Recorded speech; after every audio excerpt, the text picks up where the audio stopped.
2011 की बहुचर्चित 72,825 प्रशिक्षु शिक्षक भर्ती को लेकर सुप्रीम कोर्ट में याचियों की कितनी संख्या है और अगली सुनवाई कब होगी, इसके लिए हमसे सीधे फोन लाइन से जुड़ चुके हैं बीएड टीटी 2011 अचयनित बेरोजगार एसोसिएशन के प्रदेश संरक्षक राजीव अवस्थी जी। तो राजीव जी, बहुत बहुत स्वागत है। आई इंडिया से जुड़ने के लिए आपका बहुत बहुत धन्यवाद। जानकारी ये चाहेंगे, जो इस वक्त एक मुद्दा गरमाया हुआ है ऐसी भीषण ठंड में 72,825 प्रशिक्षु शिक्षक भर्ती का, जिसमें सुप्रीम कोर्ट में याची गए हुए हैं। अगर हम बात करें तो वर्तमान में याचियों की कितनी संख्या है और इसकी अगली सुनवाई कब होगी सुप्रीम कोर्ट में?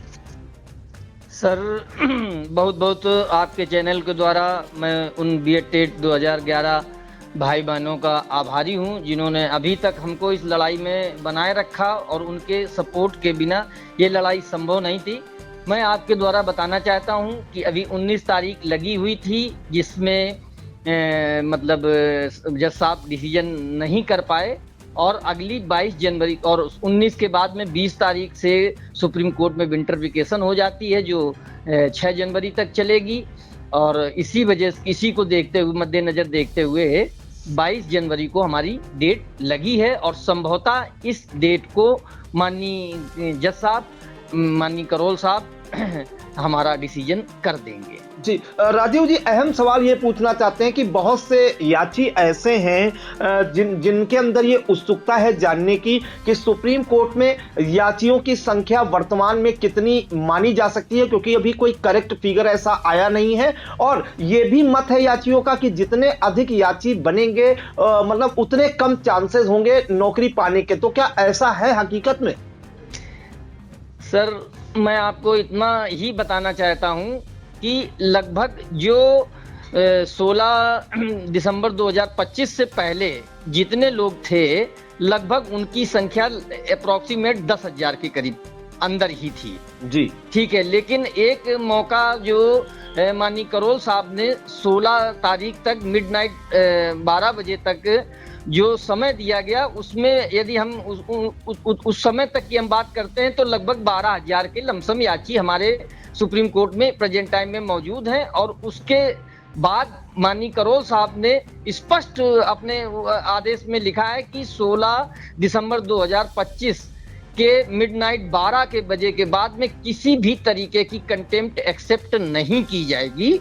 तो सर, अभी तक जो है हमारे सुप्रीम कोर्ट में जितने भी याची भाई बीएड टेट 2011 भाई बहन उपस्थित हैं, वो लगभग उनकी संख्या 12,000 के करीब है। जी, 12,000 है। राजीव जी, आपने एक अपना जो जवाब दिया उसमें एक सवाल भी छिपा है। आपसे हम ये जानना चाहेंगे कि कई याची ऐसे हैं जिन्हें ये जानकारी नहीं थी कि सुप्रीम कोर्ट में रिट दाखिल हो रही हैं और वो 16 दिसंबर 2025 की रात 12 बजे तक जो है सुप्रीम कोर्ट में अपना नाम नहीं दे पाए किसी अधिवक्ता के माध्यम से। अब उनके अंदर ये जानने की उत्सुकता भी और असमंजस भी है कि क्या अब किसी तरीके से नाम जुड़ना संभव है कि नहीं है, क्योंकि कई तरह के इसमें अब जो है वसूली गैंग भी एक्टिव हो चुके हैं। वो अभ्यर्थियों को जो है प्रलोभन दे रहे हैं कि हम आपका नाम अभी भी जोड़ देंगे, उनसे मोटा पैसा भी लिया जा रहा है, जैसा कि आई इंडिया के पास कई लोगों के फोन भी आए। तो क्या अब संभव है किसी अभ्यर्थी का याची बनना? सर, आपने बहुत अच्छा क्वेश्चन किया है और बहुत अच्छी बात आप समाज के सामने रख रहे। मैं इसके लिए मतलब आपका विशेष आभारी हूँ। ये बात हकीकत आपने बिल्कुल जो कही है कि जैसा कि हमने आपको बताया कि माननीय करोल साहब ने स्पष्ट अपने आदेश में बोला है कि 16 दिसंबर 2025 रात 12 बजे के बाद में किसी भी कंटेम्प्ट को एक्सेप्ट नहीं किया जाएगा। ठीक है, लेकिन इसमें क्या हुआ कि जो आपने बताया ना, ये गैंग जो सक्रिय हुए, इनमें से सबसे बड़ा गैंग चयनितों का है। जो चयनित गैंग जो मतलब अब उनको तो नियुक्ति मिल चुकी है, उनको तो किसी के भले और बुरे से कोई मतलब है नहीं। तो उन्होंने उनका एक अपना गैंग है और उसने पूरे उत्तर प्रदेश में इस तरीके की लूट मचा रखी है, जो कि याची बनाने के नाम से 5 से लेके 25,000 रुपए तक की लूट की जा रही है। जबकि माननीय सुप्रीम कोर्ट ने स्पष्ट कहा है कि 16 दिसंबर 12 बजे के बाद मैं किसी भी कंटेम्प्ट को एक्सेप्ट नहीं करूंगा। रही बात कि जो लोग रह गए, और जो लोग रह गए हैं, एक ये तो मान के चलिए कि सुप्रीम कोर्ट हो या कोई भी कोर्ट में किसी को भी जाने का अधिकार है, ये हमारा एक अधिकार भी है और इस अधिकार के तहत हम कोर्ट में जा सकते हैं, लेकिन उसकी सुनवाई का अभी कोई प्रश्न ही नहीं उठता है। क्यों नहीं उठता है? क्योंकि जब तक इन लोगों का डिसीजन नहीं हो जाएगा तब तक उनकी सुनवाई होने के बहुत कम चांसेस हैं। और कोर्ट में अब इसको ये डिपेंड करता है माननीय जज साहब के ऊपर कि वो इसके बाद की याचिकाओं का क्या करते हैं, वो एक्सेप्ट करते हैं कि नहीं करते हैं, या मर्सी के तहत उनको भी सुना जाएगा, ये अभी भविष्य के गर्त में है। तो सीधा सीधा हम ये कह सकते हैं राजीव जी कि जो 22 तारीख को सुनवाई होगी उसमें उन्हीं याचियों पर विचार होगा जो 16 दिसंबर 2025 के मिडनाइट तक जो है अपने कोर्ट में वो जो है दाखिल हो चुका है उनका नाम, और वही कंसीडर किए जाएंगे। सीधा सीधा यही कह सकते हैं। बिल्कुल सर, अभी यही है, अभी बिल्कुल सही है आप बोल रहे हैं और आपसे हम पूरी 100% सहमत हैं। यही होना है कि अभी 22 को बीच में बने हुए किसी याची या किसी आईए पर सुनवाई नहीं होगी। ये पहले जो मिडनाइट 16 दिसंबर 2025 तक जितने भी लोग कोर्ट में जुड़े थे उन पर ही विचार होगा, उन्हीं पर सुनवाई होगी। तो आपसे हम जानना चाहेंगे, क्योंकि आप पिछले कई सालों से ये जो अचयनित अभ्यर्थी हैं उनका भी कहना कि उनका हक मारा गया है, क्योंकि उनका जो है कट ऑफ से अधिक अंक होने के बावजूद भी उनका चयन नहीं हो सका है। तो 22 दिसंबर को जो सुनवाई होनी है तो क्या माना जा सकता है कि 14 साल का उनका वनवास खत्म हो सकता है? देखिए सर, कहते नहीं मौत और जजमेंट जी, दोनों का कोई भरोसा नहीं कि क्या आएगा जी। तो अभी तो जज साहब जितनी भी सुनवाई हुई है इसमें कोई भी व्यक्ति उस सुनवाई को सुन रहा है तो ये मान के चलिए कि जज साहब वैसे भी उनको न्याय का देवता कहा जाता है और हमारे अचयनितों के लिए वो वाकई बांके बिहारी बनकर आए हैं। और उन्होंने अभी तक इस तरीके की किसी भी संभावनाओं से को उन्होंने दरकिनार किया है। माननीय पंकज साहब जो कि 90-105-12-091 के सीनियर एडवोकेट हैं, जब उन्होंने 90-105 की बात रखी थी क्राइटेरिया की, तो उन्होंने स्पष्ट मना कर दिया था। बोले थे कि जज साहब आपकी फीस की भी व्यवस्था यही 82 से 90 नंबर वाले कर रहे हैं और इनका क्या दोष है, ये 14 सालों से रोड पर पिटीशन डाल रहे हैं, आपको खड़ा कर रहे हैं, आपके फीस की व्यवस्था कर रहे हैं, ये कैसे कर रहे हैं गरीब लोग। तो इस वजह से और सॉलिसिटर जनरल माननीय ऐश्वर्या भाटी जी से भी उन्होंने स्पष्ट कहा कि आप अपने जिससे भी आपको सरकार में बात करना है, सचिव से जिससे भी बात करना है, आप बात करके बताइए। मैं 82 से 90 नंबर तक तो नौकरी देने जा रहा हूँ, वो चाहे फिर 1000 हो चाहे 10,000 हो जी, ठीक है, स्पष्ट उन्होंने ये बोला है।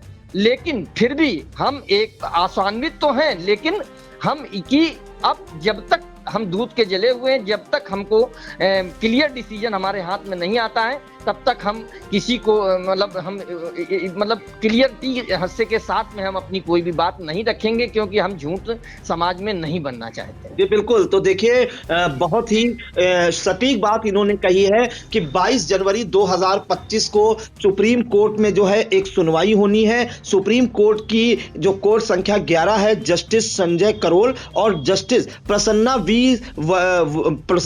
बराले की कोर्ट में सुनवाई होनी है, और जिसमें ये मानकर चल रहे हैं, पूरी तरह से आशा है जो 72,825 के अभ्यर्थी हैं जो पिटिशनर बने हैं कि उनका जो है 14 साल का वनवास जो है खत्म हो सकता है। उनको नए साल में बेसिक शिक्षक बनने की जो है सौगात मिल सकती है। फिलहाल आपको हम थोड़ा सा फ्लैशबैक में ले चलते हैं। इसका जो विज्ञापन जारी हुआ था 2011 में, 30 नवंबर 2011 को मायावती की सरकार, बहन मायावती की सरकार में 72,825 प्रशिक्षु शिक्षक भर्ती का एक विज्ञापन जारी हुआ था, जिसके बाद जो है उनकी सरकार चली गई, अखिलेश यादव की सरकार आ गई, वो मुख्यमंत्री बने और उन्होंने इस दौरान जो है एक नया विज्ञापन जारी किया जिसमें उन्होंने कहा कि वो ओवरऑल मेरिट के आधार पर ये भर्ती करेंगे। इसके बाद जो है जब अभ्यर्थी फिर से हाईकोर्ट में गए तो हाईकोर्ट ने दूसरे विज्ञापन पर रोक लगा दी और पहले विज्ञापन पर मुहर लगाई और कहा जो पहला विज्ञापन जारी हुआ था टीईटी जो अंक है उसके आधार पर भर्ती होगी। जिसके बाद इसमें जब भर्ती हो गई तो 11 1100 याची जो है सुप्रीम कोर्ट चले गए और ये 1100 याचियों में से 839 को नौकरी मिल गई जिनके कट ऑफ से कम नंबर थे और इसी को आधार मानकर फिर जो है पिटिशनर की बाढ़ आ गई। और आपको बताएं कि इस वक्त जो है याची बने हैं अभ्यर्थी उनके कट ऑफ से अधिक अंक हैं और उसके बावजूद भी वो 14 साल से उन्हें नौकरी नहीं मिली है और अब एक लंबी लड़ाई लड़ने के बाद अंततोगत्वा जो है इस जो है निष्कर्ष पर पहुंचने जा रहा है कि जो अभ्यर्थी मानकर चल रहे हैं कि 22 जनवरी 2025 को जो सुनवाई होनी है उसमें फैसला जो है अभ्यर्थियों के पक्ष में आएगा और ऐसे अभ्यर्थी जो 16 दिसंबर 2025 की रात 12 बजे तक जो है पिटिशनर बने हैं और इनकी संख्या करीब जो है 10 से 12 हजार बताई जा रही है। अगर हम कुल संख्या की बात करें तो इसमें 14,000 अभ्यर्थियों की कुल संख्या बताई जा रही, जिसमें यह माना जा रहा है कि कुछ अभ्यर्थियों के नाम डबल हो गए हैं गलती से, लेकिन वो अभ्यर्थी एक ही है, उनके नाम डबल हो गए हैं। तो कुल 10 से 12 हजार ये संख्या बताई जा रही है और पूरी तरह से जो है इन लोगों को आशा है जो ये अभ्यर्थी हैं कि 22 जनवरी 2025 को जो निर्णय आएगा वो उनके पक्ष में आएगा। फिलहाल 72,825 की जो खबर है इससे जुड़े हुई कोई भी अपडेट है इंडिया दर्शकों तक पहुंचाता रहेगा। और राजीव जी आपने बड़ी सटीक और सहजता से एक एक चीज की जानकारी दी। आपका आई इंडिया की फोन लाइन से जुड़ने के लिए बहुत बहुत धन्यवाद। धन्यवाद भैया, धन्यवाद।